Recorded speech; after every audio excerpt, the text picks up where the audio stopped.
Is it? Can anyone hear? Can anyone hear me? Yes, sir. Yes, sir. Can anyone hear me? Yes, sir. I'm hearing good. Yes, sir. Okay. Now coming to the distance production.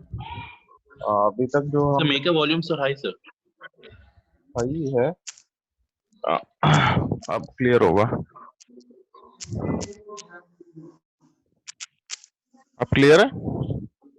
Yes sir. Yes, sir. थोड़ा थोड़ा आ रहा है। Perfect आ रहा है, sir. अभी तक जो हमने रिलेज पढ़ा था, या वोल्टेज ज्यादा होने से या करंट जाना होने से ऑपरेट करना, या वोल्टेज कम होने से under protection, under voltage relay या ओवर वोल्टेज रिले, जो भी है वोल्टेज या करंट पे। अभी हम जो पढ़ेंगे वो है, मैं फैन बंद कर देता हूँ।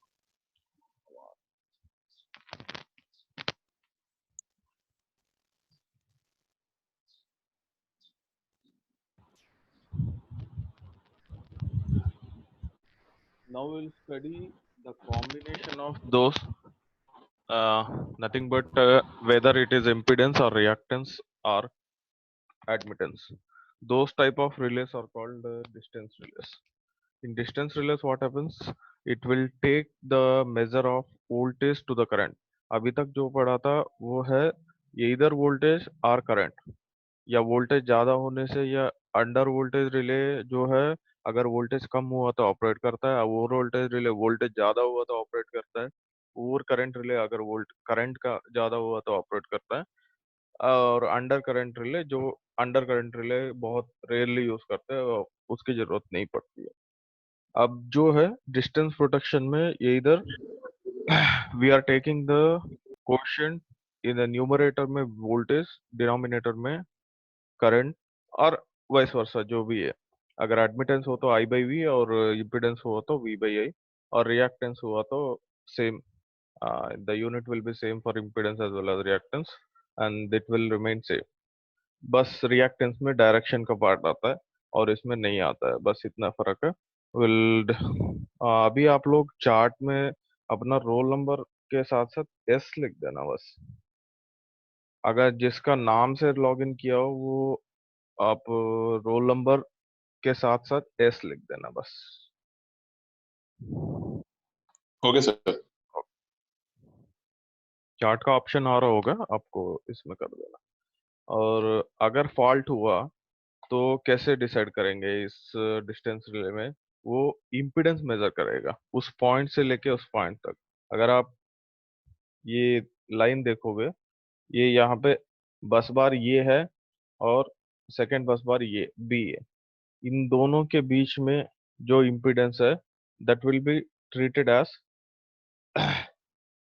फॉर ये ऑपरेट करने के लिए। वो अगर इम्पीडेंस अगर फॉल्ट अकर नहीं हुआ तो वोल्टेज बाय करंट, पहले जो नॉर्मल वोल्टेज था नॉर्मल कंडीशन में, वो वोल्टेज और वो करंट फ्लो होके आपका जो नॉर्मल इम्पीडेंस आएगा, अगर वो सेट वैल्यू से कम होगा तो ऑपरेट नहीं करेगा। अगर सेट वैल्यू से ज्यादा होगा, ज्यादा था तो होगा जब वोल्टेज या करंट में चेंज हो। इम्पीडेंस में चेंज कब पॉसिबल है? either voltage में change आए या current में change आए. That can be possible only if there is a fault. When there is fault, suddenly your voltage and current parameters changes, corresponding your impedance changes. If that impedance is less than the set impedance, then the relay will operate, otherwise relay will not operate. अगर last point देखो, distance element will trip the relay. A trip command will be issued to the circuit breaker associated with the relay if the measured value of the impedance is less than the value set. Suppose आप एक impedance relay लिया, impedance relay में हम value set करेंगे. Suppose z is equals to 30 volt पे ये operate करना है. z is equals to 30, corresponding voltage और current, let us take voltage as 900 and current as 30. तो आपका इम्पीडेंस हो गया 30 ओम्स. अगर 30 ओम सेट इम्पीडेंस है, मतलब अब नॉर्मल कंडीशन में वो इम्पीडेंस, अगर वही इम्पीडेंस अगर चेंज जब होगा जब वोल्टेज या करंट का वैल्यू डिफरेंट होगा.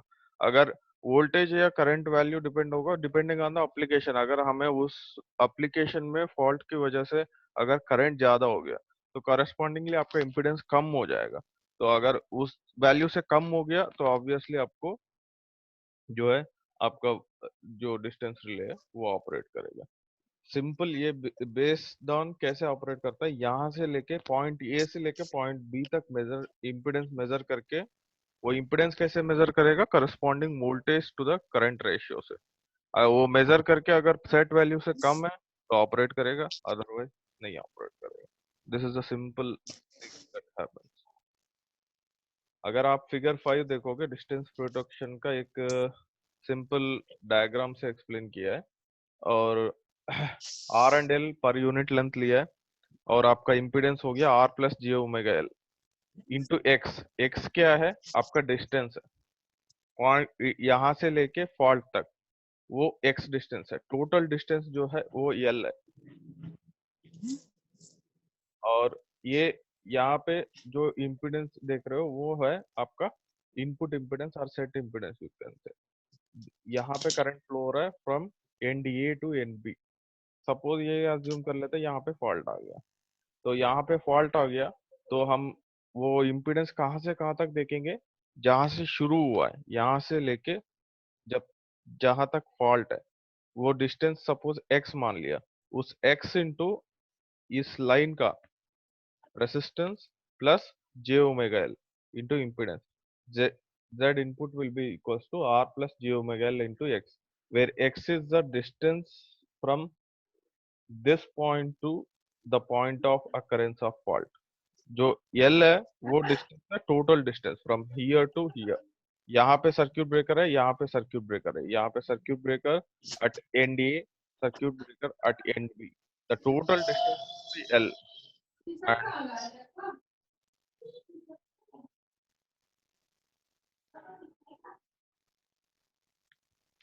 and this L will be the total impedance. अगर यहाँ पे जो ये सेट इम्पिडेंस होगा, ये सेट इम्पिडेंस कितना होगा, ये unit length L into R plus j omega L. This will be the total impedance. अगर ये Z in new Z in क्या होगा जब फॉल्ट अकर होने के बाद R plus j omega L into x. तो यहाँ से यहाँ तक R प्लस एल भी कम होगा और यहाँ से यहाँ तक X भी कम होगा कंपेयर टू L. तो आपका सेट इम्पिडेंस क्या था, L into R plus j omega L. R plus j omega L क्या था, यहाँ से लेके यहाँ तक. अब न्यू वाला क्या हो गया, R plus j omega L into X. अगर उस x is the distance between the fault to the short. R and L are the transmission line parameters, where L is the length in the figure. अगर उसका कम हो गया तो यहाँ पे जो रिले होगा करस्पॉन्डिंगली इम्पिडेंस रिले, वो आपको सर्क्यूट ब्रेकर को बोलेगा कि अब ऑपरेट करना है. सर्क्यूट ब्रेकर जैसे ट्रिप रिसीव करेगा, it will isolate the faulty section from the healthy section. This is what going to happen.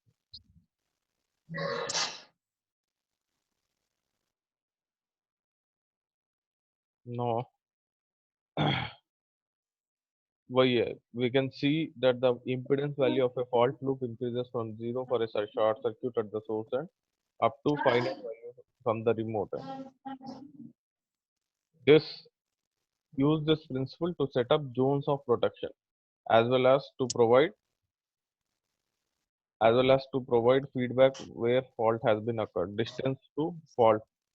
Operating characteristics of distance relay are usually represented using RX diagram. RX diagram जो है वो आपको resistance और reactance के बीच में diagram है, और उसका जो रेडियस होगा, RX का जो रेडियस होगा वो होगा आपका root over R square plus X square. That will be your impedance. This is sir तो ये क्या किस लिए यूज होता है सर ये RX डायग्राम? RX डायग्राम इसलिए यूज होता है, आपने एक परफॉर्म किया होगा लैब में पर एक एक्सपेरिमेंट. उसमें क्या था, आपको करस्पॉन्डिंग टोटल लेंथ और रेसिस्टेंस और इंडक्टेंस आपको पता है कि कहाँ से लेना है. जहां से हेल्थ शुरू हुआ था ब्रेकर आपका, वहां से वहां तक वो टोटल डिस्टेंस हो गया. अगर फॉल्ट अकर हुआ उसके करस्पॉन्डिंग वोल्टेज करंट चेंज होगा, और distance of occurrence of fault पे डिपेंड करेगा कि कौन सा इम्पीडेंस रिले ऑपरेट करेगा.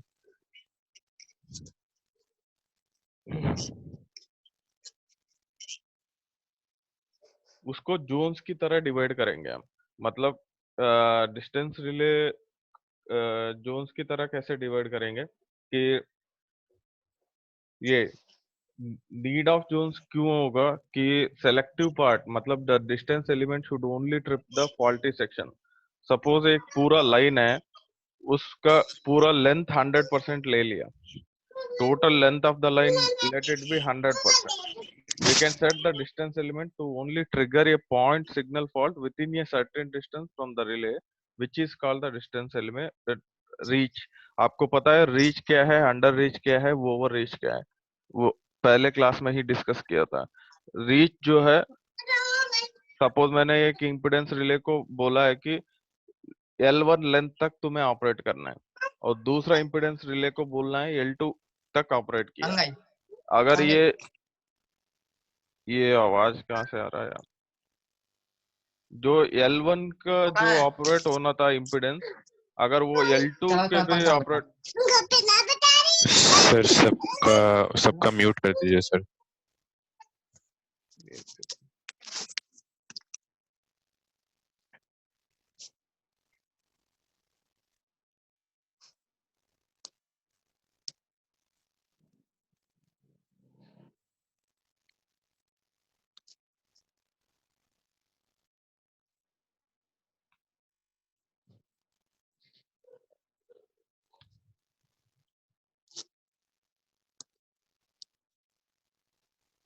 ये तो शुरुआत में करना पड़ेगा.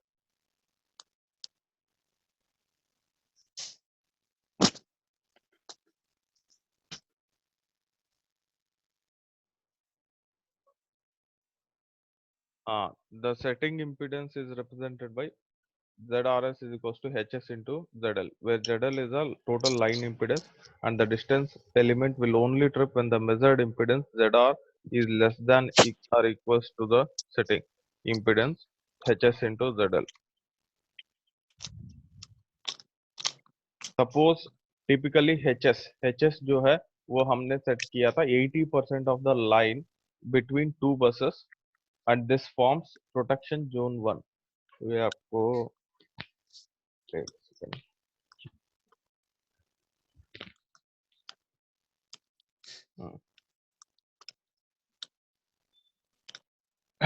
सपोज टोटल 100% लाइन है, अज्यूम करो टोटल 100% लाइन है एक पॉइंट ए से लेके पॉइंट बी तक. अगर उस 100% में मैंने जोन 1 ये डिसाइड किया 80% of the line. Suppose line length है पॉइंट ए से लेके पॉइंट बी तक 100 किलोमीटर. उस 100 किलोमीटर में मैंने जोन 1 सेट किया था सिर्फ 80 किलोमीटर. मतलब स्टार्टिंग पॉइंट ए से लेके सिर्फ 80 किलोमीटर, बाकी 20 किलोमीटर को मैंने दूसरा जोन में डाल दिया. तो जोन 1 में जो इम्पीडेंस रिले है वो 80% के अंदर का लाइन, मतलब सपोज 100 किलोमीटर का लाइन है, 80 किलोमीटर के अंदर जो भी फॉल्ट होगा वही ऑपरेट करना पड़ेगा. अगर वो 91 किलोमीटर पे अगर फॉल्ट अकर हुआ total length of the line पे, अगर वहां पे ऑपरेट हुआ वो ओवर रीच कर रहा है, मतलब रीच से भी ज्यादा ऑपरेट कर रहा है. अगर वो 78% of the line, suppose 78 kilometre पे, पॉइंट ए से लेके 78 किलोमीटर पे सपोज फॉल्ट आ गया, अगर वहां पे ऑपरेट नहीं किया उसको बोलते हैं अंडर रीच। रीच जो है वो 0 से लेके 80% तक की सेट किया, अगर 80% तक वो ऑपरेट कर रहा है then it is a good reach. Reach जो है उसी तक ही ऑपरेट करना है, आइडियली हमारा रिले ऐसे ऑपरेट करना है जहां तक हमने सेट किया था उसी को ऑपरेट करना है, उसको बोलते हैं रीच। अगर ओवर रीच मतलब जब रीच से ज्यादा ऑपरेट कर रहा है, सपोज 80 किलोमीटर से ज्यादा मतलब 90 किलोमीटर पे कोई फॉल्ट आया, अगर उस पे भी ये 8 जोन 1 में जो इम्पीडेंस रिले है या डिस्टेंस रिले है, कोई भी रिले वो ऑपरेट कर रहा है, तो आपका जो रिले है वो ओवर रीच हो रहा है। ओवर रीच होना भी नहीं है, अंडर रीच नहीं होना है, आपको तो होना सर है वो तो जब जितना जोन, सेट किया था उस पे ही होगा, उस जोन के यस अंदर ही होना सर, तो चाहिए। वो जैसे ओवर रीच गया है सर, हाँ। जैसे वो ओवर रीच गया है तो वो हम्म। जोन 2 में ऑपरेट होने लगेगा ना? जोन टू, जोन जोन 2 2 का में जो ऑपरेट रिले होगा। होता वहां पे ऑपरेट होना था, वो ये पहले वाला ऑपरेट हो रहा है। उससे क्या हो रहा है, मुझे सिर्फ फॉल्टी सेक्शन को नहीं और भी ज्यादा सेक्शन को मैं आइसोलेट कर रहा हूँ, वो मुझे नहीं चाहिए। सपोज उस एरिया को मुझे वहां पे फॉल्ट ही नहीं हुआ, मुझे वो चलेगा, जो वो दूसरे जोन में लगा के मैं चला सकता हूँ। मैं सिर्फ जोन 1 को आइसोलेट करना चाह रहा हूँ, लेकिन ये वो ओवर रीच करके वो भी ऑपरेट कर रहा है, वो भी नहीं होना चाहिए। आपको सिर्फ उतना ही ऑपरेट करना चाहिए जितना उसके जोन के अंडर आता है, वो होता है यस सर। आपका रीच। जैसे हमने पूरा डिस्टेंस प्रोटेक्शन को, ये कंप्लीट प्रोटेक्शन देना है आपको, एक एक जोन को ओवरलैप करना है। सपोज ये मान लिया कि सपोज 78 पे कोई रीजन की वजह से जोन 1 का रिले ऑपरेट नहीं कर रहा है, तो एटलीस्ट हमें जोन 2 को ओवरलैप करना चाहिए, जोन 2 वाला रिले उसमें ऑपरेट करे। मतलब एक एक जोन को ओवरलैप करना चाहिए। अगर एक जोन की वजह से, अगर कोई भी रीजन की वजह से आपका रिले ऑपरेट नहीं हुआ या उसके रीजन से सर्क्यूट ब्रेकर ऑपरेट नहीं हुआ, हम ये बैकअप में ये रखना चाहिए कि जो ओवरलैप्ड है दूसरा जोन में वो भी ऑपरेट करे। Are you getting my point? Yes sir. देखो सपोज हमने जोन 1 को 100% दिया instead of 80%। 80% of the line protection, ये क्यों 80% देना है या कुछ 100 से कम देना है, ये रीजन देखो। If we set zone 1 for 100% of the transmission line, मतलब पूरा जोन को सिर्फ एक ही रिले किया, तो क्या होगा आपका, unwanted tripping could occur for faults just beyond the remote end of the line। मतलब हमें सिर्फ उस पार्ट को आइसोलेट करना है जिस पार्ट को फॉल्ट अक्कर हुआ है, ऐसे नहीं है पूरा इसको आइसोलेट नहीं करना है आपको। अगर 100% करेंगे तो क्या होगा, अनवांटेड ट्रिपिंग अक्कर होगा। अनवांटेड ट्रिपिंग भी नहीं चाहिए, अगर ट्रिपिंग नहीं होना भी गलत है और ट्रिपिंग ज्यादा होना भी गलत है। ज्यादा चीज को आइसोलेट करना भी गलत है, कम ज्यादा कम चीज को आइसोलेट करना भी गलत है, जितना चाहिए उतना ही ऑपरेट करना है। तो अगर सपोज मैंने 100% कर दिया, ये क्या हो रहा है, अनवांटेड ट्रिपिंग अक्कर हो रहा है, मतलब ये क्या कर रहा है, beyond the remote end of the line वो दूसरे जोन का भी ऑपरेट करने लगा है। इसलिए हम 100% ऑफ द ट्रांसमिशन लाइन को जोन 1 में नहीं लेते, उसको 80% ही लेने का रीजन ये है, so that even remote and के बियॉन्ड भी ये ऑपरेट नहीं करे। अगर सपोज मैंने मान लो कि zone 2 is set to protect 120% of the line, 120% मतलब 100% उस लाइन का, 20% दूसरे रिमोट एंड के बाहर का, तो क्या होगा, वो बाहर वाला ऑपरेट कर रहा है तो वो ओवर रीचिंग हो जाएगा। अगर अंदर वाला नहीं ऑपरेट कर रहा तो अंडर रीचिंग हो जाएगा। अगर परफेक्टली जितना बोला है उतना ऑपरेट कर रहा तो वो रीच हो जाएगा। बट ये क्या हो गया, वो ओवर रीचिंग हो जाएगा, because it extends to the section line protected by the relay beyond the point. To avoid nuisance tripping, any fault occurring in the zone 1 is cleared instantaneously, while fault occur in zone 2 are cleared after a time delay in order to allow relay B to clear that fault first। क्या एक zone से लेके दूसरा zone तक पहले इस zone को operate करने के लिए थोड़ा सा टाइम देंगे, अगर उस टाइम में वो ऑपरेट नहीं किया फिर दूसरा रिले पॉइंट में आएगा। जब तक उस इन दोनों के बीच में एक टाइम डिले जैसा चीज दे देंगे वो, सो दैट आपका रिले जो है एक पहले ऑपरेट करेगा और उसको टाइम देगा वो ऑपरेट करे या नहीं। अगर नहीं किया तब ये दूसरा वाला रिले जो जोन 2 में है वो ऑपरेट करेगा। This provides redundancy in protection. Backup हमने कल ही डिस्कस किया था, प्राइमरी और बैकअप प्रोटेक्शन। प्राइमरी के लिए थोड़ा सा टाइम देंगे ऑपरेट करने के लिए, अगर प्राइमरी फेल हुआ फिर बैकअप वाला जो है वो आएगा सेकेंड लाइन ऑफ डिफेंस में। First line of defence will be your primary protection. और ये तो क्लासिफिकेशन हमने ऑलरेडी डिस्कस किया ही था। और डिस्टेंस रिले 3 टाइप्स के होता है। एक तो इम्पीडेंस रिले है, और दूसरा है रिएक्टेंस रिले, और तीसरा है मोर रिले। और किस चीज में क्या यूज होता है? इम्पीडेंस रिले यूज होता है आपका कौन सा? मैंने एक शॉर्टकट बोला था आप लोग को। जो भी अभी नए नए ज्वाइन किए आप चार्ट में लिख देना यस करके या कुछ, मतलब अपना प्रेजेंट करके। और आपको एक चीज बताया था याद रखने के लिए, short medium long, RIM rim. R मतलब रिएक्टेंस, I मतलब इम्पीडेंस, M मतलब मो। शॉर्ट ट्रांसमिशन लाइन के लिए reactance relay, medium transmission line के लिए इम्पीडेंस रिले, और mho relay for long transmission line. ये काफी जगह पूछते हैं ये क्वेश्चन कि which relay is used for short transmission repeat line, कर देने का। which relay is used for long transmission, like that. Coming to the first type of relay, impedance relay. Impedance relay operate करेगा based on the impedance value. Impedance value क्या है? V by I. Total voltage up to that point, total current up to that point. The ratio of voltage to the current will be your impedance. अगर वो set impedance से कम होगा तो relay operate करेगा, नहीं तो ऑपरेट नहीं करेगा। अगर आप ये एक डायग्राम देखोगे, यहाँ पे लाइन ये है और लाइन बी है। Power flow is happening from line A to line B. यहाँ पे एक सर्क्यूट ब्रेकर है, यहाँ पे एक सर्क्यूट ब्रेकर है, और यहाँ पे सीटी के सेकेंडरी से आपका इम्पीडेंस रिले कनेक्टेड है, और पीटी के सेकेंडरी से इम्पीडेंस रिले कनेक्टेड है। क्योंकि ये अगर आपका ओवर करंट रिले होता तो पीटी का कोई जरूरत नहीं पड़ेगी, क्योंकि ओवर करंट रिले किस पे सिर्फ एक ही वैल्यू पे डिपेंड करेगा, वो है आपका करंट। इम्पीडेंस जो है वोल्टेज पे भी डिपेंड करेगा, करंट पे भी डिपेंड करेगा।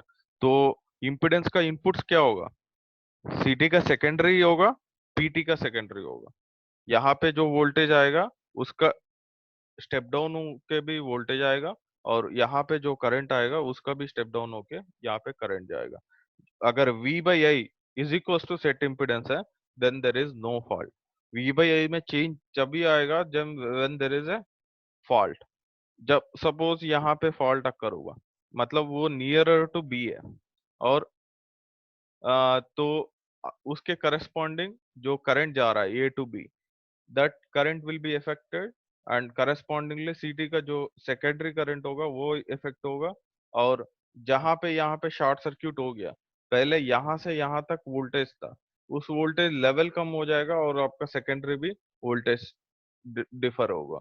जब वोल्टेज डिफर हो गया तो करंट डिफर हो गया, तो आपका करस्पॉन्डिंग इम्पीडेंस भी चेंज हो गया। अगर इम्पीडेंस सेट वैल्यू से कम हो गया तो obviously when there is fault the magnitude of current will be higher, ये सबको पता है। अगर फॉल्ट अक्कर हुआ तो आपका it is nothing but a short circuit. Short circuit is nothing but high amount of current. आपका फॉल्ट करंट कभी कभी 5 टाइम्स होता है, कभी कभी 10 टाइम्स ऑफ नॉर्मल करंट होता है। अगर इतना ज्यादा हो गया तो करस्पॉन्डिंगली आपका इम्पीडेंस का वैल्यू भी कम हो जाएगा, क्योंकि Z is inversely proportional to current. आपका करंट का मैग्नीट्यूड बढ़ गया तो आपका इम्पीडेंस वैल्यू कम हो जाएगा। सपोज यहाँ पे सेट किया था इम्पीडेंस मैंने 500 ओम्स, तो करंट की वैल्यू चेंज होने की वजह से, करंट का मैग्नीट्यूड बढ़ने की वजह से वो 500 से और कम हो जाएगा, 400 हो जाएगा, या 300 हो जाएगा, 350 हो जाएगा। जब वो वैल्यू रीच हो गया तो ऑब्वियसली ये इम्पीडेंस रिले जो है सर्क्यूट ब्रेकर को ट्रिप सिग्नल देगा कि ऑपरेट करना है। तो या पूरा आइसोलेट करे यहाँ से यहाँ तक, depending on the zones. Suppose zone 1 में मैंने पूरा 100% लाइन नहीं लिया, 80% ही लिया। अगर 80% के अंदर फॉल्ट होगा तो जोन 1 के जो रिले और सर्किट ब्रेकर का कॉम्बिनेशन है वो ऑपरेट करेगा। अगर जोन 1 के बाद कहीं फॉल्ट हुआ तो उसके करस्पॉन्डिंगली ये ऑपरेट करेगा। सपोज जोन 1 के अंदर फॉल्ट है और सर्किट ब्रेकर जो जोन 1 के अंदर है और रिले जो 1 के अंदर है, किसी भी रीजन की वजह से वो ऑपरेट नहीं किया, तो zone 2 after a time delay it will operate like that. Is it clear?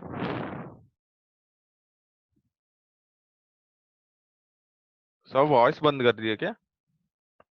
Yes sir, सबने वॉइस बंद किया। ये क्लियर है ना? जैसे पूरा डिस्टेंस सर प्रोटेक्शन को हम सही नहीं आ रही है, हाँ? वॉइस ठीक से नहीं आ रही सर आपकी। अब हेलो, अभी ठीक है। हाँ, मैं ये बोल रहा था कि सपोज यहाँ पे फॉल्ट है, वो सपोज 80% के अंदर ही है, तो आपका जोन 1 के अंदर आ गया वो। सपोज ये पूरा लाइन आप ये मान लो कि पॉइंट ए से पॉइंट बी तक 100 किलोमीटर है। अगर 80% ऑफ द लाइन मतलब 80 किलोमीटर हो गया। अगर फॉल्ट कहीं 70 किलोमीटर में आ गया, ये वाला फॉल्ट, तो 70 किलोमीटर के अंदर आ गया, तो जोन 1 वाला जो रिले और सर्किट ब्रेकर कॉम्बिनेशन है वो ऑपरेट करना चाहिए। क्लियर है? वॉइस आ रहा है ना? हाँ सर, आ रहा है, क्लियर। Okay okay. अगर सपोज 70%, सपोज 80 किलोमीटर के अंदर कोई फॉल्ट हुआ, तो जोन 1 का रिले ऑपरेट करेगा। अगर जोन 1 का जो प्रोटेक्शन हो गया, आपको कल जैसे डिस्कस किया था, प्राइमरी प्रोटेक्शन हो गया। अगर वो प्राइमरी में कई रिले की वजह से, इम्पिडेंस रिले की वजह से या कोई सर्किट ब्रेकर की प्रॉब्लम की वजह से अगर ऑपरेट नहीं हुआ, तो थोड़ा सा टाइम डिले के बाद जो जोन 2 में जो रिले और सर्किट ब्रेकर का कॉम्बिनेशन है वो ऑपरेट करेगा। वो हो गया आपका backup protection. Backup protection after a time delay operate करेगा प्राइमरी फेल हुआ तो। अगर प्राइमरी फेल नहीं हुआ, ये 80% के अंदर चीजों को ये ऑपरेट करने लगा, तो there is no question of backup protection.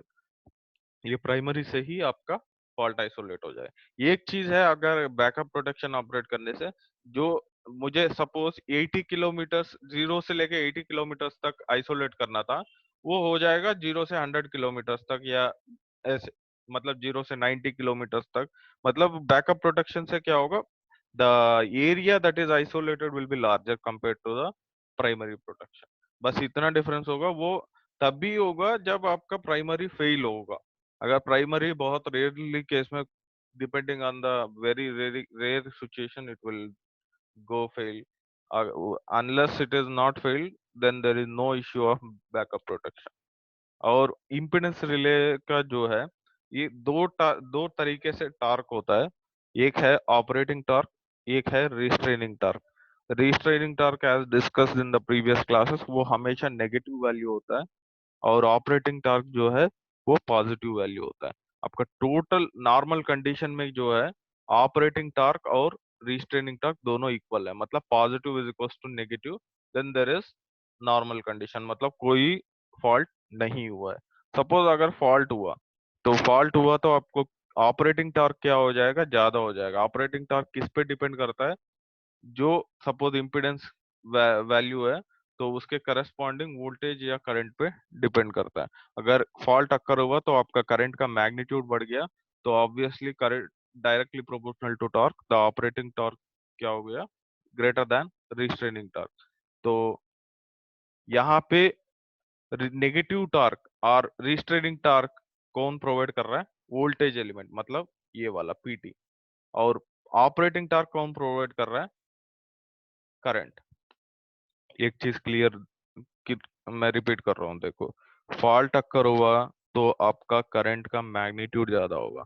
Current का मैग्नीट्यूड ज्यादा होगा तो करंट एलिमेंट से कौन सा टॉर्क डिपेंड कर रहा है, ऑपरेटिंग टॉर्क, तो ऑपरेटिंग टॉर्क ज्यादा होगा।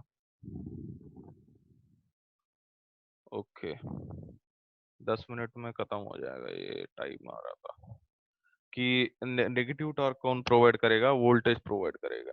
तो अगर फॉल्ट अकर हुआ, ऑब्वियसली आपका करंट का मैग्नीट्यूड ज्यादा होगा, तो करंट का मैग्नीट्यूड ज्यादा होगा तो आपका ऑपरेटिंग टॉर्क ज्यादा होगा। During fault condition operating torque is greater than restraining torque. तो इस इम्पीडेंस रिले का दूसरा नाम क्या हो सकता है? दूसरा नाम ये हो सकता है, ऑपरेटिंग पे ये आपका रिले का नाम आएगा, that is over current relay. Over current relay क्यों? क्योंकि operating torque is dependent by the current element. और रिस्ट्रेनिंग कौन सा? Due to voltage element. तो इस इम्पीडेंस रिले का दूसरा नाम voltage restrained over current relay. Remember this word, voltage restrained over current relay. This impedance relay, what is the other name for impedance relay? ये objective questions में काफी बार आता है। What is the second name or other name for impedance relay? It is also called as voltage restrained over current relay. Sir और हाँ, sir ये under reach होगा तो इसमें प्रॉब्लम क्या है? मतलब अगर जितना सेट इम्पिडेंस है तो अंडर रीच में तो उससे कम होगा तो रिले ओपन हो जाएगा, तो इसमें मतलब प्रॉब्लम क्या है? आपने ये क्यों बोला कि अंडर रीच है वो होना नहीं चाहिए, जितना रीच हमने माना है उतना ही होना चाहिए? अंडर रीच में क्या प्रॉब्लम है? अंडर रीच में सपोज ये मान लो, अंडर रीच जो है आपका 80% ऑफ द लाइन है आपको प्रोटेक्टेड। अगर 80% में अगर 78 में फॉल्ट आया तो वो 78 पे नहीं ऑपरेट कर रहा है, वो 75 तक की कर रहा है। तो 75 टू 78 का जो डिस्टेंस है, तो वो डिस्टेंस का कौन आइसोलेट करेगा? क्योंकि फॉल्ट 78 पे हुआ है ना। पर सर रेंज तो हमने 80 सेट की है ना इसकी, तो 78 के हिसाब से तो मतलब ये 80 के कम है 80 से, तो फिर इसी वाले को ऑपरेट करना चाहिए ना, पहला वाला जो सेट है। क्या? आपने अगर 80 सेट किया है इसका रीच वैल्यू, तो अगर 78 किलोमीटर से फॉल्ट आ रहा है तब तो फिर इसी वाले को ऑपरेट करना चाहिए ना। मतलब आपने ये क्यों बोला कि 75 तक ही ऑपरेट करेगा 80 किलोमीटर वाला रीच? अच्छा अच्छा, ये पूछ रहे हो कि सपोज हमने जोन 1 को सेट किया 80%, तो अंडर रीच तब होगा जब even at the end of the point आपका 78 पे भी फॉल्ट हुआ तो अंडर रीच। अंडर रीच कहाँ से हो रहा है? वो अंडर रीच क्या है? अंडर रीच का डेफिनेशन क्या है? मतलब जो आपने सेट इम्पिडेंस दिया है उससे कम ऑपरेटिंग रीजन इम्पिडेंस में पे आ रहा है। ऑपरेट होगा तो अंडर रीच। मैंने जो आपने सेट तो मतलब किया है, सर हाँ, सपोज मैंने रीच रीच रीच दिया है, सपोज 80 किलोमीटर पे ऑपरेट करना है। अगर मुझे उससे पहले ही ऑपरेट नहीं कर रहा है तो वो सपोज ले लो 79, मतलब ऑलमोस्ट 80 पे पहुंच रहा है, वहां पे कोई फॉल्ट हुआ है, वो रीच नहीं कर पा रहा है, मतलब अंडर रीच में हुआ है। अंडर रीच में मतलब जितना रीच के लिए बोला है उससे भी कम ऑपरेट करना, उससे भी कम ऑपरेट नहीं करना है ना। आपको जितना है उतना ही ऑपरेट करना है। वो रिच जो है वो पॉइंट से पहले है, और अंडर रिच जो है वो पॉइंट से पहले ही है। सब वो सपोज उसका अंडर रिच कभी कभी हो सकता है, सपोज 78 पे ऑपरेट करना है, वो 77 तक की ली, अंडर रिच हो गया वो 78 तक, मतलब 78 तक लेना है, 79 मतलब 79 तक लेना है, 80 मतलब 80 तक ही लेना है। ऐसा नहीं है कि वो सिर्फ वो उससे पहले ही ऑपरेट कर ले। उससे पहले ऑपरेट किया तो मुझे बाकी का जो जितना फॉल्ट था वो छोटा सा लाइन बच जाएगा, वो आइसोलेट नहीं हुआ, उससे मुझे और कोई और कॉम्प्लेक्स प्रॉब्लम आ सकता है। और ये जैसे कैरेक्टरिस्टिक देखेंगे तो 5 मिनट्स बचा है, ये खत्म हो जाएगा अपने आप। ये कैरेक्टरिस्टिक्स देखोगे आपका जो है, ये है ऑपरेटिंग कैरेक्टरिस्टिक्स, करस्पॉन्डिंग वोल्टेज और करंट दोनों डायरेक्टली प्रोपोर्शनल है। Almost you will get a straight line. और यहाँ पे जो इसके ऊपर होगा वो ऑपरेटिंग टॉर्क रीजन होगा, ये नॉन ऑपरेटिंग रीजन होगा। नॉन ऑपरेटिंग रीजन मतलब रिले ऑपरेट नहीं कर रहा है। अगर इससे ज्यादा वैल्यू होगा तभी ये positive operating region, this is negative operating negative, this is negative because voltage is restrained here, this is positive because current is depending on the operating torque. Operating torque is directly proportional to current and restraining torque is directly proportional to voltage. This characteristics will denote the voltage proportional to current. This nothing but voltage to the current is nothing but impedance, उसके correspondingly voltage या current change होगा, तब भी वो current का maximum आपका operating torque will depend on the current value only. Current value तभी होगा जब आपका फॉल्ट हो गया, तो ऑब्वियसली आपका करंट का मैग्नीट्यूड बढ़ जाएगा। करंट का मैग्नीट्यूड बढ़ जाएगा तो उसके जो पॉजिटिव टॉर्क होगा वो ज्यादा हो जाएगा। अगर पॉजिटिव टॉर्क ज्यादा होगा तो रिले ऑपरेट करेगा। अगर नेगेटिव टॉर्क ज्यादा होगा या negative torque is equal to positive torque होगा तो आपका रिले ऑपरेट नहीं करेगा। और sir these are the characteristics. अगर ये आपने लैब में किया था, आरएक्स डायग्राम जो बात कर रहे थे हम, वो यही आरएक्स डायग्राम है। दो आपका रेडियस देखोगे आप यहाँ पे, ये रेडियस जो है वो ओरिजिन से लेके यहाँ तक, ये आया आपका operating characteristics. This is positive torque region, this is negative torque region. Negative torque region जब होगा जब कोई इसके अंदर जो वैल्यू है वो है ZF is less than Z, Z is a set impedance, ZF is fault impedance. Fault occur होने के बाद जो इम्पीडेंस अक्कर होगा तो वो ऑब्वियसली कम होगा। ZF will be less than Z, then it will be in the operating region. ये मॉड Z के जो इंडिकेट करता है वो root over R square plus X square है। ये जो रेडियस है यहाँ से लेके यहाँ तक वो है आपका root over R square plus X square, where phi is the angle between magnitude. tan inverse x by R है। जो फाई इज इक्वल टू जो है आपका tan inverse x by R, क्योंकि आपका z क्या है r प्लस जे एक्स है।